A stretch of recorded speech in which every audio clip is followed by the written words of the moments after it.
को ख़त्म करना है क्योंकि डेट वगैरह भी उन्होंने मेंशन कर दी है और होपफुली उसी डेट को भी डेट पे ही होगा टेस्ट मेरे ख्याल में।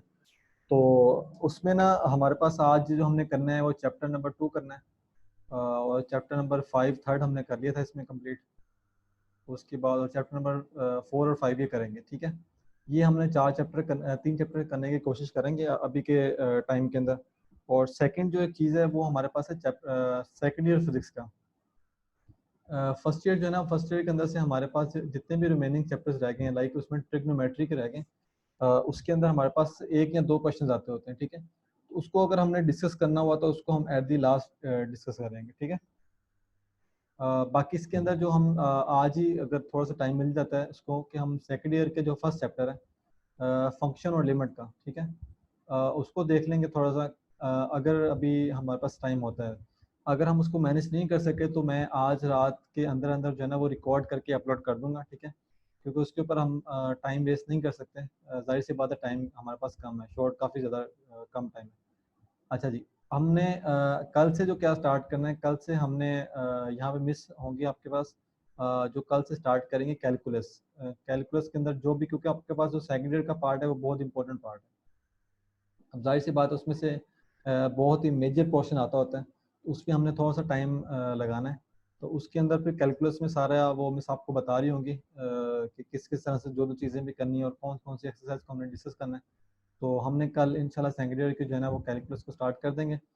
ये 3 चैप्टर अभी हो जाएंगे, और जो आपके पास फंक्शन और लिमिट का चैप्टर है ये वाला, इसको मैं आज रात के अंदर अपलोड कर दूंगा उसी चैनल के ऊपर, ठीक है। तो वो आप उधर से उसको देख सकते हैं, ठीक है जी। अच्छा, इसके अंदर वन मोर थिंग कि हम आज के लेक्चर में जो कर रहे होंगे ना, आप बुक वगैरह को खुद फॉलो कर लीजिएगा, क्योंकि हम अगर रीडिंग के पॉइंट ऑफ व्यू से हम डिस्कस करें तो काफ़ी ज़्यादा टाइम हो जाता है। तो मैं यहाँ पे 1 to 1 पॉइंट वाइट बोर्ड पे डिस्कस कर रहा हूँ चीज़ों को, तो वो उसको आप साथ साथ जो है ना बुक से फॉलो करते जाएंगे कौन कौन सी चीज़ें बताई जा रही हैं साथ साथ। तो अगर आप ना कर सके तो वीडियो भी हम अवेलेबल है, और जो है ना नोट्स वगैरह उस पर उसको जो है ना वो आप देखते जाएंगे। अच्छा जी, हमारे पास जो चैप्टर है वो है सेट के ऊपर है, फंक्शन के ऊपर है और सीरीज के ऊपर है, ठीक है। ये इसके ऊपर हमारे पास चैप्टर है, ठीक है। अब इसके अंदर जो फंक्शन है ना, जाहिर सी बात है, हमने जो सेकेंड ईयर का पहला चैप्टर है फंक्शन और लिमिट, वो आपको आना चाहिए अंटिल कि अब आपने कैलकुलस में जाना है, इंटर होना है, उसके लिए आपको फंक्शन का चैप्टर पता होना चाहिए। इसके अंदर फंक्शन में भी इसके अंदर कुछ चीज़ें लाइक इनटू फंक्शन है, ऑन टू फंक्शन है, और इस तरह की कुछ काफ़ी ज़्यादा चीज़ें हैं, तो उसको भी आपको पता होना चाहिए। लेकिन अगेन यहाँ पे जो फंक्शन वो डिस्कस कर रहा है ना इस पॉइंट के ऊपर, वो कर रहा है सेट को रेफरेंस बना के, ठीक है। तो ये बस आपको पता होना चाहिए कि यहाँ इस चैप्टर के अंदर सीरीज सेट फंक्शन और सीरीज में वो सेट को बेस बना के फंक्शन को वो डिस्क्राइब कर रहा है, ठीक है। तो जो आपका चैप्टर सेकेंडरी का फर्स्ट चैप्टर है उसके अंदर वो प्योरली जो है सेट फंक्शंस और लिमिट की बात कर रहा है वो। अच्छा, अब सबसे पहले ना आपको सेट का पता होना चाहिए कि सेट आपके पास होता बेसिकली क्या है। तो सेट आपके पास क्या होता है कि अगर सबको पता होगा वो बेसिकली कलेक्शन होता है आपके पास वेल डिफाइंड डिस्टेंट ऑब्जेक्ट। यानी आपके पास ये एक मैं एक सेट बनाता हूँ। अब डिस्टेंट क्या होता है, डिस्टेंट का मतलब ये है कि सारे जो इसमें एलिमेंट्स हैं वो डिफरेंट होने चाहिए, 1 2 3 4 और 5, ठीक है। ये आपका एक सेट है। अब क्वेश्चन ये आ जाता है, लेट्स सपोज कि ये आपके पास एक सेट दिया गया है जिसके ऊपर है 4 5 5 6 एंड 8। अब इसमें 5 जो है ना वो रिपीटेड है, वो डिस्टेंट नहीं है। तो अब अकॉर्डिंग टू सेट डेफिनेशन जो है ना वो ये फिर आपके पास जो है ना सेट नहीं होगा, ठीक है। तो ये आपने इस पॉइंट में इसको आपने याद रखना है। अच्छा, क्वेश्चन ये आ जाता होता है आपके पास कि आपने सेट को राइट करना है, इसी सेट को आपने राइट करना है, ठीक है। तो राइट करने के आपके पास क्या क्या मेथड्स होते हैं, ठीक है। तो आपके पास राइट करने के 3 मेथड्स होते हैं। मैं अच्छा, दूसरी बात कि क्योंकि टेस्ट की डेट मतलब अनाउंस होगी आज, तो मैं चीज़ों को थोड़ा सा क्विकली लेके चलूँगा। तो उसमें जो भी ट्रिक्स वगैरह मैं बता रहा हूँ या किसी को कोई कन्फ्यूजन होगी चीज़ की, तो वो मतलब इनबॉक्स में बता दे, यहाँ पे चैट बॉक्स में, या फिर उसको जो है म्यूट करके उसको डिस्कस कर लें। अच्छा, जिसके ऊपर हमारे पास 3 टाइप के तरह के हमारे पास होते हैं, मेथड्स होते हैं सेट को राइट करने के लिए। जो अगर पहले मेथड को बात की जाए तो वो हमारे पास टेबुलर होता है, टेबुलर फॉर्म होती है। इसका दूसरा नाम हमारे पास रोस्टर फॉर्म भी होता है, ठीक है जी। और सेकंड जो आपके पास मेथड होता है वो आपके पास होता है सेट बिल्डर नोटेशन होते हैं, सेट बिल्डर नोटेशन होती है, ठीक है जी। और जो थर्ड आपके फॉर्म होती है वो डिस्क्रिप्टिव फॉर्म होती है आपके पास, डिस्क्रिप्टिव फॉर्म। अच्छा जी, अब मैं इसमें साथ ही मेंशन कर देता हूँ कि इसमें डिफरेंस क्या होता है, इनमें क्या क्या चीज़ें जो है ना वो मेंशन होती हैं। अगर बात की जाए टेबुलर फॉर्म की, तो टेबुलर फॉर्म बेसिकली क्या होती है, वो सिंपल वही होती है जिस तरह से set of number of elements आपके पास होती है 1 2 3 4 5 अप टू सो ऑन, जहाँ तक भी वो जा सकता है। तो इस तरह के फॉर्म में जो भी सेट लिखा जाता है वो टेबुलर फॉर्म में लिखा जाता है या रोस्टर फॉर्म में लिखा जाता है। अच्छा, सेट बिल्डर नोटेशन में क्या होता है, लेट्स सपोज अगर इसी को मैंने सेट बिल्डर नोटेशन में लिखना हो तो क्या कैसे लिखूंगा, एक्स, ये साइन है सच दैट का, एक्स सच दैट, ये आगे बिलोंग्स टू नेचुरल नंबर, ठीक है, ये आगे एंड आ गया, ठीक है, उसी को मैं डिस्कस कर रहा हूँ। एंड जो एक्स है वो हमारे पास लेस देन 10 है, अगर मैं इसको 10 तक लेके जाता हूँ इस चीज़ को, ठीक है। तो इस तरह का जो हमारे पास जो फॉर्मेशन होगी सेट को राइट करने की, हमारे पास होगी सेट बिल्डर नोटेशन। अच्छा, अगर मैं टेबुलेशन डिस्क्रिप्टिव फॉर्म में लिखूँ, तब डिस्क्रिप्टिव का मतलब ये होता है कि डिस्क्रिप्शन, तो डिस्क्रिप्शन से निकला है तो इसका मतलब यही होगा कि ये हमने इसको बताना है कि मतलब एक लाइन में बताना होता है the set of 10 natural number, ठीक है जी, इस तरह से हमने लिखना होता है इसको। तो बस ये इस तरह की ये कुछ चीज़ें हैं, तो इसमें आपको इस तरह की चीज़ें पता होना चाहिए, ठीक है जी। अच्छा, नेक्स्ट मूव करते हैं। नेक्स्ट आपके पास आ जाता है, आप सबसे पहली बात कि टाइप्स क्या होती हैं सेट की। जाहिर सी बात है कि आपको सेट का, जब आपने सेट की डेफिनेशन पढ़ ली है तो सेट के टाइप्स भी आपको जो है ना वो पता होना चाहिए, ठीक है। हाँ, अच्छा, सेट की टाइप से पहले ना एक चीज़ पढ़ लेते हैं, order order of set. Order of set जो है ना वो एक इंपॉर्टेंट चीज़ है, उसको पहले हम डिस्कस कर लेते हैं। ऑर्डर ऑफ सेट, आपके पास आ जाता है क्वेश्चन कि आपने ऑर्डर फाइंड करना है किसी सेट का, तो वो आप किस तरह से करेंगे। सबसे पहले ना आपको ऑर्डर का वो पता होना चाहिए कि उसको हम कैसे डिस्क्राइब करते हैं, इसका साइन क्या होता है। एन ऑफ ए कह लें आप इसको, एन ऑफ बी सी, जो भी आपके पास सेट दिया होगा, एन ऑफ एस कह दें, जो भी एन ऑफ से डिनोट कर देते हैं, ओ से भी कर देते हैं इसको, ठीक है। और सम हाउ इसको हम इस साइन से भी कर देते हैं, जिसको आप डिटर्मिनेंट कहते हैं, लेकिन ये कोऑर्डिनेलिटी इसको कहते हैं साइन को, ठीक है। तो इसके अंदर इतने डेप्थ में जाने की जरूरत नहीं है, लेकिन ये कोऑर्डिनेलिटी के साइंस होते हैं, तो इस फॉर्म में भी इस ऑर्डर को हम चेक कर सकते हैं। अच्छा, अब ऑर्डर का जहाँ तक बात की जाए, यहाँ पे मेरे पास एक सेट है 1 2 4 5 9 7, सारी सी बात है, डिस्टिंक्ट ऑब्जेक्ट हैं आपके पास, डिस्टिंक्ट एलिमेंट है, तो ये एक आप हमारे पास सेट है। अब इसमें वो कहता है कि इसका ऑर्डर फाइंड करना है, तो इसका ऑर्डर क्या होगा, 1 2 3 4 5, नंबर ऑफ एलिमेंट्स 5 है, तो इसका ऑर्डर जो है ना 5 होगा। इसको रिप्रेजेंट करना हो तो ये इस फॉर्म में आप इसको रिप्रेजेंट करें, ठीक है जी, ये आपका ऑर्डर आ गया। नेक्स्ट मूव करते हैं हम आप टाइप के ऊपर। तो टाइप्स की अगर बात की जाए तो यहाँ पे इसकी कुछ टाइप्स होती है, मैं वन बाय वन लिखता हूँ और साथ ही उसको मेंशन कर देता हूँ नेक्स्ट, किस किस तरह से वो उसका दिया हुआ है इन्होंने। अच्छा जी, टाइप्स ये आपके पास यहाँ पे आ गया। नंबर 1 आपके पास इम्प्टी, हाफिज मेहताब जी, हाफिज मेहताब,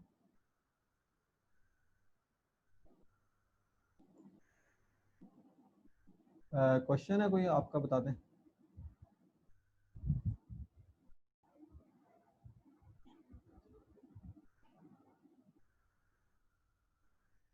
हमारे पास जो इम्प्टी सेट होता है उसमें जाहिर सी बात है कि वो नेम से शो कर रहा है कि उसमें जो आपका ऑर्डर होगा वो जीरो होगा। ऑर्डर जीरो का मतलब है कि उसमें कोई एलिमेंट ही नहीं है। सेकंड आपके पास आ जाता है सिंगलेटन सेट होता है, जिसमें ऑर्डर जो है ना वो आपका सिंगल होता है, यानी कि ऑर्डर आपका 1 होता है। थर्ड आपके पास आ जाता है फाइनाइट सेट होता है, ठीक है, यानी कि उसके आपके पास जो नंबर ऑफ या ऑर्डर ऑफ आपके सेट होते हैं वो काउंटेबल होते हैं, ठीक है। उसके बाद आपका जो फोर्थ नंबर पे आ जाता है वो होता है इनफाइनाइट सेट होता है।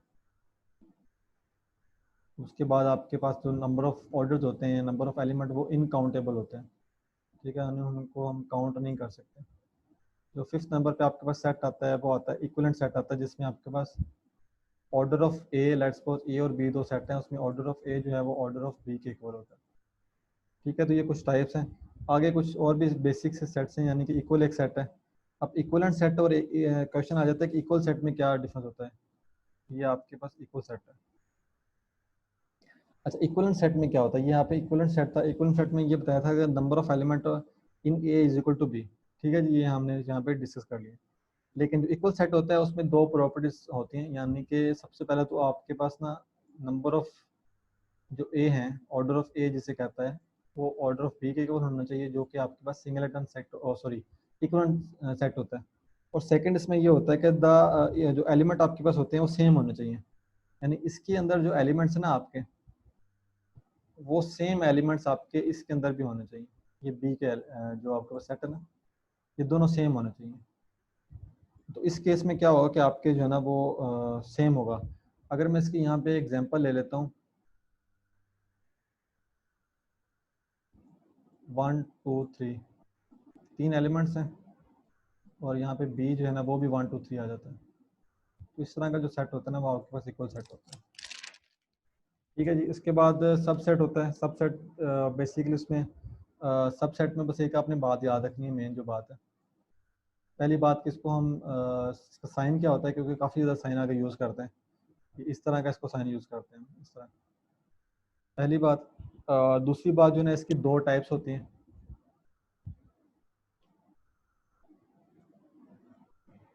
एक होता है प्रॉपर सबसेट होता है,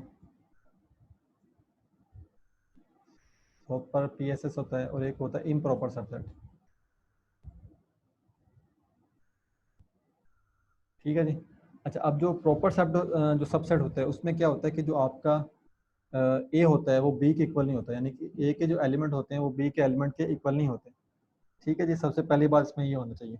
जो आपका इम्प्रॉपर सेट होता है वो बेसिकली क्या होता है कि वो आपके प्रॉपर सबसेट के सारे रूल्स को जो है ना वो फॉलो नहीं करता। ठीक है, वो बस आपने इसमें इतनी सी बात याद रखनी है कि वो अपना इटसेल्फ वो एक सेट होता है, यानी कि उसमें लेट्स को जितने ए के अंदर एलिमेंट्स होंगे वही एज इट इज बी के अंदर होंगे, वो सारे सेम टू सेम होंगे।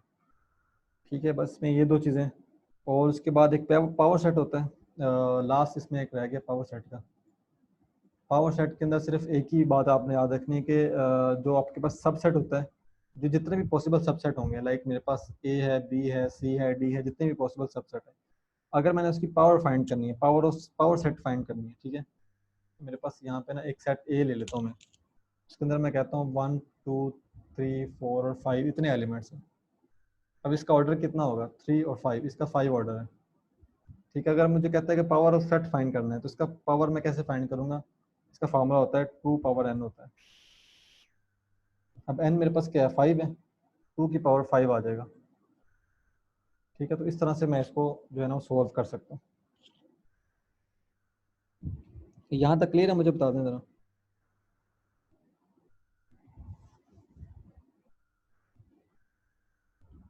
मुझे बता दें यहाँ तक क्लियर है तो कि मैं इसको नेक्स्ट मूव करूँ। ये प्रॉपर और इम्प्रॉपर का दोबारा रिपीट करते हैं जरा। ठीक है, मैं दोबारा कर देता हूँ। ठीक है जी। अच्छा, ये हमारे पास ना पहली बात तो सबसेट, ठीक है, ये इसकी एक टाइप है।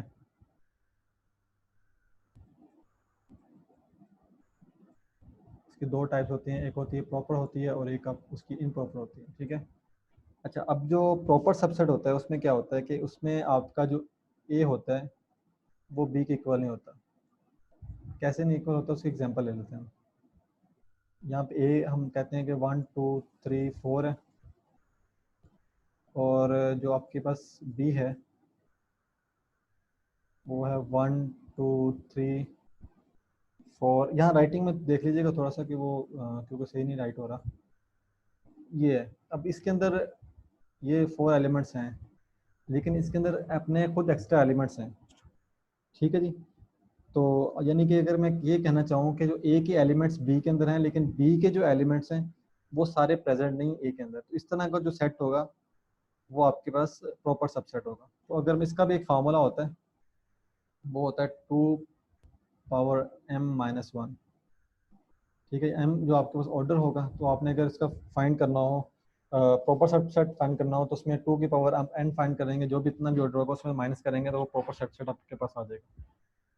अच्छा जी, अब उसमें अगर बात की जाए कि इम्प्रॉपर की बात की जाए, तो ये क्या करता है कि ये जितने भी इसका रूल है ना, यानी कि मैंने बताया कि ए इज इक्वल टू बी है, ए नॉट इक्वल टू बी जो होता है वो इसको फॉलो नहीं करता। ठीक है, यानी कि रूल ऑफ प्रॉपर सबसेट को जो है ना वो अगर फॉलो ना करे तो वो उसको हम इम्प्रॉपर सबसेट कहते हैं। इसके अलावा यानी कि इसको छोड़ के जितने भी सबसेट होंगे वो सारे इम्प्रॉपर सबसेट होंगे। ठीक है, तो ये बता दें मुझे अगर इसे क्लियर है तो यहाँ पे।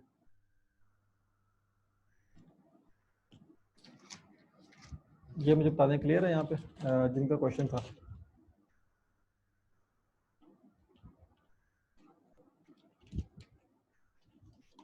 जी क्लियर है। ठीक है जी। अच्छा जी, अब इसके बाद इसकी वेन डायग्राम है। वेन डायग्राम से ज़्यादा क्वेश्चन आते नहीं हैं, लेकिन इसका मैं बहुत ही बेसिक बता देता हूँ कि वेन डायग्राम बेसिकली होती क्या है। अच्छा, इसमें ना 3 कंडीशंस होती हैं। पहली बात, अब 3 कंडीशंस क्या कहती हैं? पहली कंडीशन ये कहती है कि ये जो है ना वो आपके पास सेट डिसजॉइंट सेट होना चाहिए। ठीक है, ये मैं आपको बता देता हूँ डिसजॉइंट सेट क्या होता है। सेकंड जो कंडीशन है वो ये कहती है कि आपके पास ओवरलैपिंग होनी चाहिए। ठीक है जी। और थर्ड जो है ना वो ये कहती है, प्रॉपर्टी ये कहती है कि कोई भी 2 सेट है जिनका आप जिसके ऊपर आप वेन डायग्राम बना रहे हैं, वो आपस में सबसेट होना चाहिए, यानी कि ए जो है ना वो सबसेट होना चाहिए बी का। अब इसमें पॉइंट टू पॉइंट बात करते हैं। सबसे पहले डिसजॉइंट की बात करते हैं। अब डिसजॉइंट, लेट्स सपोज ये आपके पास इसका जो ग्राफिकल इसको शो करना होता है हमने, तो इसमें ये आपके पास जो बॉक्स होता है ये शो करता है यूनिवर्सल सेट को शो करता है। ठीक है। अब इसके अंदर डिस्जॉइंट सेट का क्या मतलब है? डिस्जॉइंट का मतलब ये है कि वो डिस्टेंट पे है, मतलब सेपरेट है। ये आपके पास एक ए सेट है और ये आपके पास एक बी सेट है, तो ये आपस में सेपरेट है, जिसका मतलब ये कि ये डिस्जॉइंट सेट है। अगर मैं यहाँ पे ए यूनिट बी को करूँ, यहाँ पे ए यूनिट बी करूँ, ए मैं कहता हूँ कि मेरे पास हैं 1 2 3 और बी मेरे पास आ जाता है 4 5 6। ठीक है। तो उसका जो हमारे पास शो हो रहा होगा वो, ये क्या कहते हैं इसको, अगर इसका जो आंसर होगा वेन डायग्राम में, जो जब भी हमने किसी चीज़ का आंसर लिखना होता है तो आंसर को हम शेड कर देते हैं इस तरह से। इसको हम इस तरह से शेड कर दें इन दोनों को, क्योंकि यूनिट में हमारे पास दोनों चीज़ें आ रही होती हैं। ठीक है। और हमें एक प्रॉपर्टी भी पता है कि जो ए यूनियन होता है बी होता है, वो बी यूनियन ए के इक्वल होता है। तो ये हमारे पास सिंपल सी जो है ना डिसजॉइंट की ये प्रॉपर्टी होती है। और इसी तरह से इसके ऊपर फिर इंटरसेक्शन की प्रॉपर्टी भी होल्ड कर रही होगी, और फिर वन माइनस की भी कर रही होगी, वन प्लस की बी माइनस की कर रही होगी, इस तरह की सारी प्रॉपर्टीज कर रही होगी। अच्छा जी, अगर हम बात की जाए ओवरलैपिंग की, ओवरलैपिंग में अब क्या होता है? ओवरलैपिंग में आपको बता देता हूँ सिंपल बेसिक। ये समझ लें कि आपके पास एक यूनिवर्सल सेट है जिसके ऊपर एक ये आपके पास सेट है और ये ओवरलैप कर रहा है बी को। ठीक है। तो ये जो इसका पार्ट सेपरेट सेंटर में आ रहा है, ये इसका ओवरलैपिंग है। अब ओवरलैपिंग में अगर मैं कहूँ कि मैंने ए यूनियन बी करवाना है, वो क्या होगा कि वो सारा ये कंप्लीट आ जाएगा उसके ऊपर, ये ओवरलैपिंग वाला पार्ट भी आ रहा होगा। ठीक है। लेकिन अगर इसमें अगर मैं कहूँ कि मैंने इसका इंटरसेक्शन करवाना है, इंटरसेक्शन में मेरे पास सिर्फ ये पार्ट आ रहा होगा, ये वाला जो पार्ट है, जो कॉमन पार्ट है इसका दोनों का ना, वो पार्ट आ रहा होगा। अगर ए माइनस बी की बात करूँ तो फिर मेरे पास ये पार्ट आ रहा होगा। अगर बी माइनस ए की बात करूँ तो फिर मेरे पास इसका बी वाला पार्ट जो है ना वो शेडेड में आ रहा होगा। ठीक है जी। तो इस तरह से ये चीज़ें होंगी। बाकी जो सबसेट की बात है, अगर मैं सबसेट को यहाँ पे ग्राफिकली शो करूँ तो वो इस तरह से करते हैं। ये आपके पास ए सेट है और इसी के ही अंदर आपके पास बी सेट होता है। ठीक है। तो आपने इस एक बात याद रखनी है, इसमें एक बात जो याद रखने वाली वो ये है कि आपका जो पी जो है ना वो आपके पास बिगर सेट होता है और ए जो है ना उसके अंदर जो है ना वो लाई कर रहा होता है। ठीक है। तो अगर इसका मैं ए यूनिट बी लेता हूँ तो वो इसका कम्प्लीटली सारा कवर होगा। ठीक है। तो अगर मैं इसका ए इंटरसेक्शन लेता हूँ तो उसमें क्या होगा, उसमें सिर्फ ए का पार्ट शेड होगा, लेकिन इसके अंदर अगेन कम्प्लेक्स में ज़्यादा जाने की जरूरत नहीं, सिर्फ इतनी ही 3 चीज़ें वो आपने सिर्फ इसको माइंड में रखना है, बाकी इसमें ज़्यादा नहीं करना प्रैक्टिस वगैरह। अगर वो ब्लैक स्पॉट पूछ लेता है तो फिर आप उसको मेंशन कर दीजिएगा। अच्छा जी, अब नेक्स्ट जो है ना वो 6 प्रॉपर्टीज़ हैं। ये इंपॉर्टेंट है आपके पास। 6 प्रॉपर्टीज़ हैं आपके पास सेट की और ऑपरेशन की। अच्छा जी, अब ये प्रॉपर्टीज़ क्या कहती हैं? सबसे पहली प्रॉपर्टी क्या है? सबसे पहली प्रॉपर्टी ये कहती है कि जो आपके पास ए माइनस बी है वो in case of set B minus A के इक्वल नहीं होता, पहली बात। और जो दूसरी प्रॉपर्टी है वो ये कहती है कि ए माइनस बी कह लें या बी माइनस ए कह लें, और ए यूनियन बी या बी यूनियन ए या A intersection B B intersection A, ये सब का डिसजॉइंट होना बड़ा ज़रूरी होता है। ये सब डिसजॉइंट सेट होते हैं, ये आपस में एक दूसरे से जो है ना वो सेपरेट होते हैं। और थर्ड प्रॉपर्टी वो जो है वो ये है कि जो a माइनस बी है ये सबसेट होता है a का, और जो b माइनस ए है ये सबसेट होता है b का। ये कुछ प्रॉपर्टीज़ हैं, ये बुक के अंदर भी मेंशन है। और दूसरा, अगर हम माइनस करें एम्प्टी सेट से a को, उसका आंसर a आता है। तो अगर हम a को ही a सेट को a से माइनस कर दें तो उसका सेट जो आंसर आता है वो एम्प्टी सेट आता है। ये फोर्थ है। और फिफ्थ होता है कि अगर मैं u का कम्प्लीमेंट लेता हूँ उसका आंसर एम्प्टी सेट आएगा, और अगर मैं एम्प्टी सेट का कम्प्लीमेंट लेता हूँ तो उसका आंसर यूनिवर्सल सेट आएगा। ठीक है जी, बस ये कुछ चीज़ें हैं चैप्टर के अंदर। और अगर मैं यहाँ पे एक दो पॉइंट्स और मैं बल्कि बता देता हूँ। एक आइडेम्पोटेंट लॉ होता है, और आइडेम्पोटेंट लॉ ये कहता है आपके पास कि जो ए यूनियन ए है, यानी कि आपस में अगर दोनों का किसी का यूनियन करवाते हैं तो ए इक्वल होता है, और अगर हम उसी का इंटरसेक्शन खुद करवाते हैं तो उसका आंसर भी ए ही आता है आपके पास। ठीक है, यानी इन शॉर्ट वो कहना जा रहा है कि अगर हम किसी सेट को हम ऑपरेट करवाते हैं ना उसी अपने ही सेट के साथ, तो उसका आंसर वही आ जाता है। तो ये आपको आइडेम्पोटेंट लॉ ये आपके पास होता है। और सेकंड जो है ना वो आपके पास आइडेंटिटी लॉ है। आइडेंटिटी लॉ में ये कहता है कि अगर हम आइडेंटिटी, हमारे पास माइंड में जब आइडेंटिटी का वर्ड आता है तो फिर आइडेंटिटी मैट्रिक्स और आइडेंटिटी सेट वगैरह आ जाते हैं हमारे पास, जो कि हमने फर्स्ट चैप्टर में भी डिस्कस किया था। अच्छा, इस केस में क्या होता है कि आइडेंटिटी लॉ इसमें ये कहता है कि अगर हम किसी एक सेट का यूनियन करवाते हैं इम्पीटी सेट के साथ, उसका आंसर जो है ना वो ए सेट ही आ जाता है, जो कि हमने पहले भी पढ़ा था। सेकंड, इसमें वो ये आइडेंटिटी लॉ ये कहता है कि अगर हम ए सेट का यूनियन करवाते हैं यूनिवर्सल सेट के साथ तो वो यूनिवर्सल सेट आ जाता है, क्योंकि ए सेट यूनिवर्सल सेट के अंदर जो है ना वो लाई कर रहा होता है। लेकिन वो ये कहता है, सेकंड थर्ड पॉइंट वो ये कहता है कि अगर आपका ए सेट है उसका इंटरसेक्शन करवाते हैं किसी इम्पीटी सेट के साथ तो उसका आंसर फिर इम्पीटी सेट आता है। ठीक है, तो ये कुछ पॉइंट्स हैं, बस इसमें ये आपने तीन बातें याद रखनी। अच्छा जी, इसके बाद ये पॉइंट्स हैं, कुछ की पॉइंट्स हैं इस चैप्टर के, कुछ मैंने यहाँ पे पीछे डिस्कस कर दिए। डी मॉर्गन्स लॉ भी आपके पास सम टाइम यूज़ होता है। डी मॉर्गन्स जो लॉ वो ये कहता है कि ए इंटरसेक्शन बी, अगर मैं इस होल का कॉम्प्लीमेंट लेता हूँ तो वो हमारे पास आंसर में ए का कॉम्प्लीमेंट आएगा, यूनिट बी का कॉम्प्लीमेंट आएगा। ठीक है, तो ये अगर आपको इसका पूछते हैं तो आपको इसका पता होना चाहिए। इसी तरह से अगर वो कहता है कि ए यूनियन बी, अगर इस होल का मैं कॉम्प्लीमेंट लेता हूँ तो इसका आंसर फिर जो है ना A complement intersection B complement होगा। ठीक है, तो ये आपके पास डी मॉर्गन लॉ होता है। अच्छा, अब कुछ की पॉइंट्स हैं आपके पास, की पॉइंट्स मैं यहाँ पे आपको बता देता हूँ। पहला मैंने आपको बताया था कि ए जो है ना, जो आपका ए यूनिट बी होता है वो जब भी इसको सॉल्व करना आता है, जाहिर सी बात है आपका जो ए होगा उसमें, यानी ये पूरा आपके पास सबसेट होगा ए का। ठीक है, तो अगर हम बी की बात करते हैं तो फिर वो बी भी उसके अंदर सबसेट के अंदर इंक्लूड करता है। उसके बाद अगर मैं ए माइनस बी की बात करता हूँ, यहाँ इसको की पॉइंट्स देते जाइएगा साथ साथ, ये सेकंड है। अगर मैं ए माइनस बी की बात करता हूँ तो ये ए माइनस बी होता है ए इंटरसेक्शन बी का कम्प्लीमेंट। ठीक है, तो इसका जो है ना बुक के अंदर 2.1 का लास्ट क्वेश्चन भी इसके ऊपर बेस है, तो उसके ऊपर भी देख लीजिएगा। तो उसने ए माइनस बी पूछा हुआ है तो उसके अंदर से ये साथ हम उसको सोल्व करेंगे।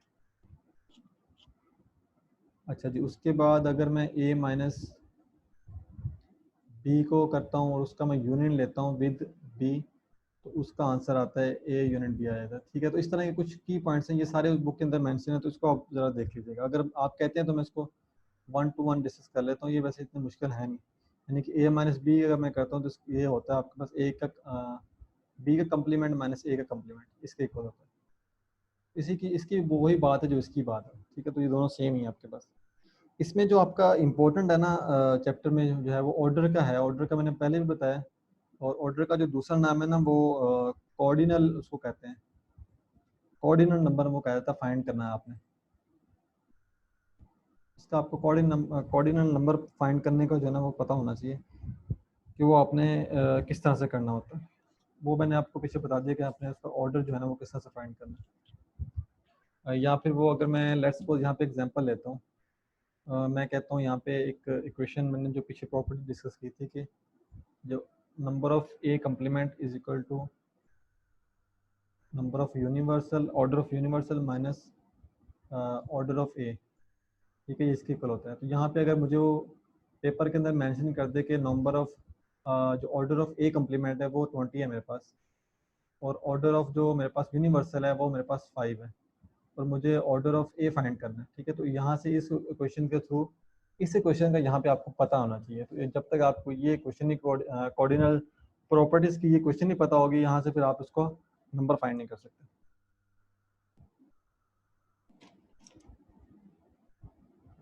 अच्छा जी, ये क्लियर है? मुझे बता दें ताकि हम इसको नेक्स्ट मूव करें यहाँ से आगे।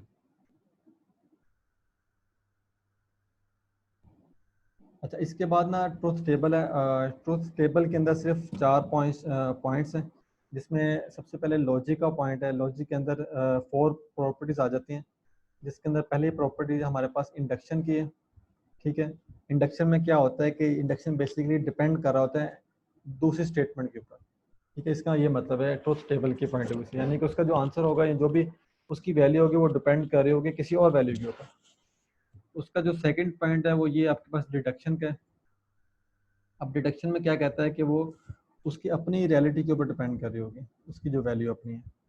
थर्ड उसका जो पॉइंट है वो अरिस्टोटोलियन का पॉइंट है, जिसमें वो कहता है कि किसी भी, यानी कि दो आपके पास वैल्यूज़ हैं, 2 वैल्यूज़ हैं, उसकी 2 ही पॉसिबिलिटीज़ हो सकती हैं, यहाँ तो वो ट्रू हो सकती है, यहाँ पे फॉल्स हो सकती है। और फोर्थ वन जो है ना वो आपके पास नॉन अरिस्टोटोलियन है। उसके अंदर वो ये कहता है कि अगर आपके पास 2 पॉसिबिलिटीज़ ख़त्म हो जाती हैं किसी भी सेट की या किसी भी फंक्शन की, तो उसके बाद उसकी थर्ड पॉसिबिलिटी हमारे पास होगी, यहाँ पे उसके पास फोर्थ प्रॉपर्टी होगी। ठीक है, तो ये आपको इन्हें ट्रुथ टेबल में कुछ चीज़ें करनी है।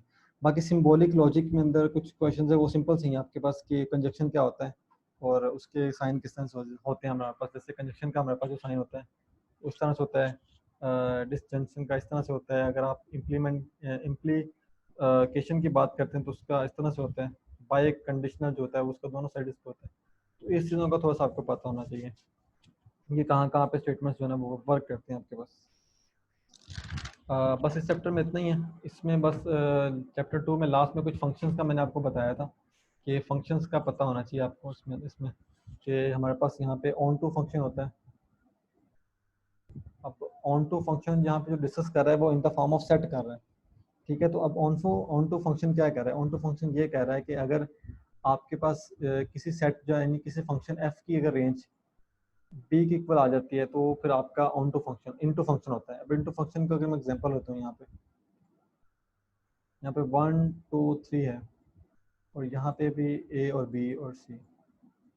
अब इसकी जो सारी वैल्यूज हैं, ये जो इसकी रेंज है वो सब सेट है बी का। ठीक है, यानी range of F of A और B is subset of A B और सी।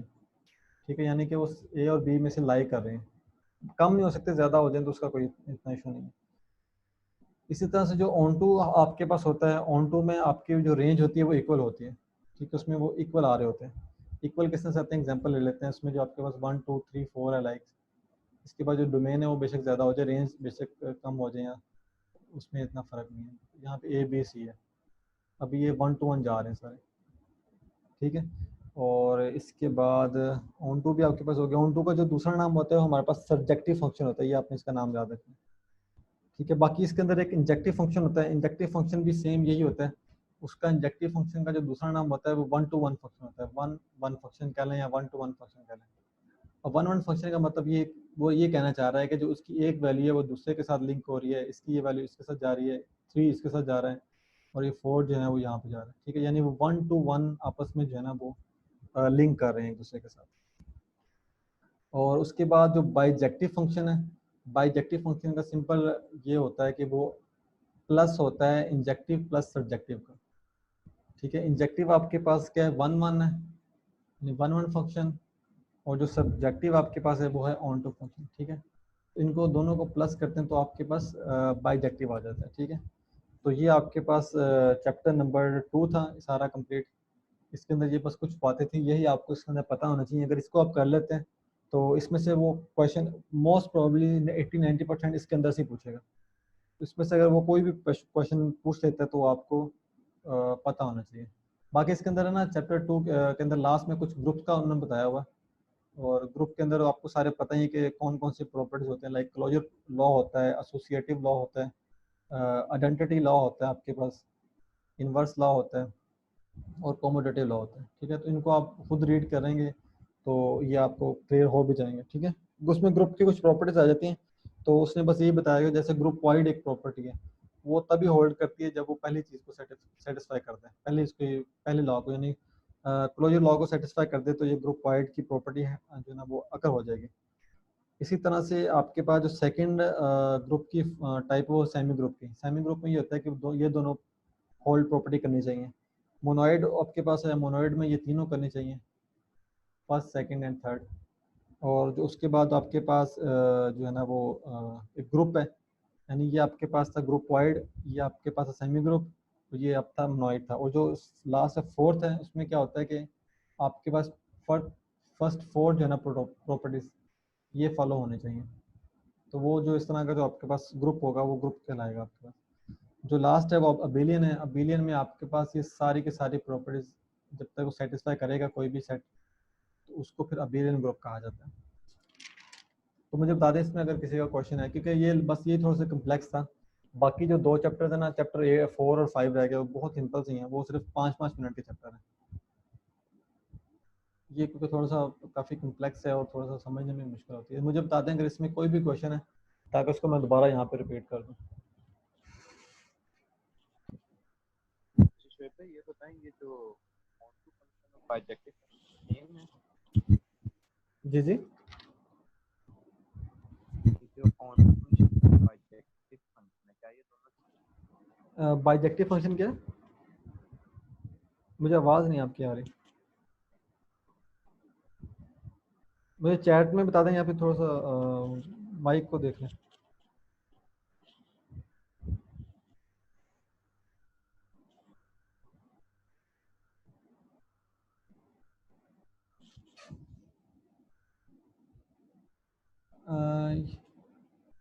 बाइजेक्टिव वाली, ऑन टू और बाइजेक्टिव एफ सेम और नॉट।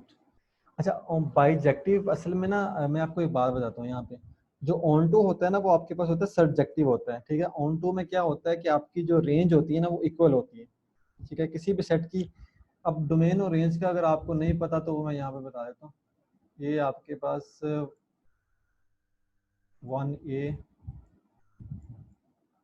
2A 3B ये एक सेट है। ठीक है, यानी इसके अंदर 1 2 और जो 3 होगा वो इसकी डोमेन है, जो इसके ये वाले हैं ये इसकी रेंज है। ठीक है, तो अगर रेंज उसकी जो है ना वो इक्वल हो जाती है, ठीक है, उसके फंक्शन के साथ, लाइक उसका जो असल सेट था, यूनिवर्सल सेट था, उसमें वो यहाँ पे ए और बी दिया हुआ है, वहाँ पे दिया होता है ए बी सी दिया हुआ। ठीक है, इसने 3 वैल्यूज दी हैं, उसके अंदर से इसने तीन दो पिक किए हैं, 3 पिक जितने भी पिक किए हैं, इसकी जो रेंज है ना इसके अगर इक्वल आ जाए तो उस केस में क्या होता है कि वो सब्जेक्टिव होता है। अगर इसके इक्वल ना आए उसमें क्या होता है, फिर वो इनटू फंक्शन होता है। अच्छा, अब उसने ये पूछा था कि जो आपका सब्जेक्टिव होता है और जो यानी कि ऑन टू होता है और बाइजेक्टिव होता है वो इक्वल होता है या नहीं होता है। अब बाइजेक्टिव, बाई का मतलब है टू। ठीक है, अब बाय जो है ना वो सम होता है सब्जेक्टिव का और इंजेक्टिव का, यानी कि वो ऑन टू का प्लस वन वन फंक्शन का प्लस होता है, तो उन दोनों को प्लस करके जो है ना वो हम बाइजेक्टिव बनाते हैं। और बाइजेक्टिव में आपको एक और मैं बात बता दूं कि बाइजेक्टिव का जो इन्वर्स होता है ना वो एग्जिस्ट कर रहा होता है। ये क्वेश्चन ई कैट के अंदर आया हुआ था, लास्ट आई थिंक 2017 में था, कि क्या बाइजेक्टिव का जो है ना वो इन्वर्स एग्जिस्ट करता है, तो उसका जो है ना इन्वर्स एग्जिस्ट कर रहा होता है। अगर कहते तो मैं यहाँ पे एक एग्जांपल कर देता हूँ, उससे ज़्यादा क्लियर हो जाएगा। ग्रुप की प्रॉपर्टीज कौन से पेज में? ये आपका उसका सेकंड चैप्टर का लास्ट है, उसके अंदर उसकी प्रॉपर्टीज नहीं है बेसिकली, वो ना ग्रुप के टाइप्स हैं। ग्रुप वाइड है, जैसे एक ग्रुप की टाइप सेमी ग्रुप होती है, मोनोइड होती है यहाँ पे, और दूसरी उसके बाद ग्रुप एक सिर्फ एक टाइप है अबिलियन ग्रुप। ये सारे ग्रुप के टाइप्स हैं। तो इसके अंदर ना ये कहाँ कहाँ होल्ड कर रही होती हैं, कब कभी किस तरह से अफेक्ट करती हैं, तो ये closure law, associative law, identity law, ये इन लॉज पे डिपेंड कर रही होती है। बस इतना है, बस आप याद रखें, इससे ज़्यादा नहीं याद करने की जरूरत। ये बाइजेक्टिव का क्लियर है? अगर नहीं क्लियर तो मैं दोबारा इसके एग्जांपल के साथ बता देता हूँ।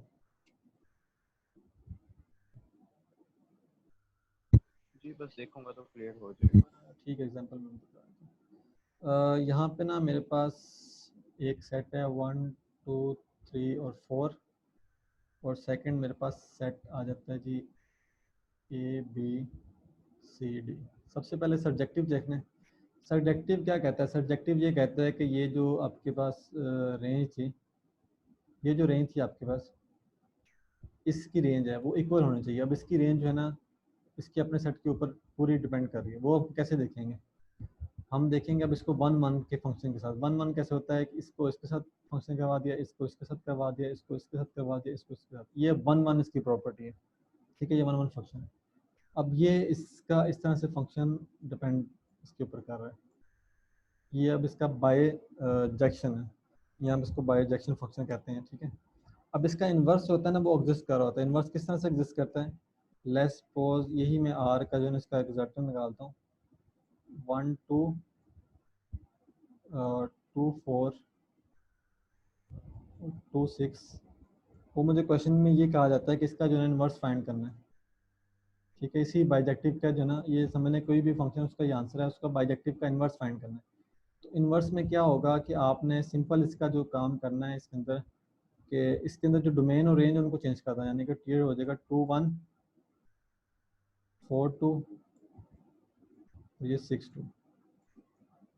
ये इस तरह आपस में इंटरचेंज होंगे, ठीक है? तो इस तरह से हम उनको आपस में चेंज कर देते हैं। तो ये चीज़ क्लियर है? अगर ये है क्लियर तो फिर हम नेक्स्ट मूव करें। इसमें अगर इसमें जो भी क्वेश्चन है मुझे बता दें, हम उसको डिटेल में देख लें, कोई इतना इशू नहीं है कि टाइम का भी, क्योंकि ये चैप्टर थोड़ा सा है डिफ़िकल्ट समझने में। उसमें थ्योरी वगैरह भी काफ़ी लिखी हुई है, तो वो करते करते भी ज़रा हो जाता है कि